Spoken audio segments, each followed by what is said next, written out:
Aalis ka ba ng bansa? Pag-usapan natin kung paano ka makakaboto habang nasa abroad. Kung isa kang Pinoy na lilipad na, para sa'yo ang paliwanag na ito.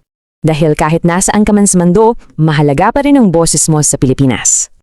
Kaya bago ka pa man umalis, siguraduhin makapagparehistro ka na para makaboto.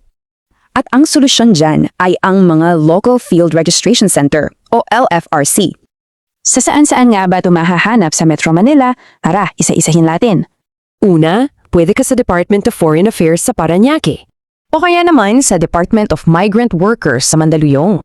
Nandidiyan din ang option ng Commission on Filipinos Overseas sa Pasay. At ang pang-apat, sa main chapter ng Philippine Red Cross sa Intramuros, Manila. Ngayon, tingnan natin ang mga specific na address at schedule ng mga lugar na to. Heto ang kompletong detalye para di ka maligaw. Pwedeng i-pause sandali para makita mo kung alin ang pinakamadali para sa'yo. Pero teka, bago ka pumunta, may isa lang kaming napakahalagang taala. Para sigurado, mas maigi kung i-check mismo sa COMELEC ang listahan ng requirements ha. Okay, alam mo na kung saan at kailan.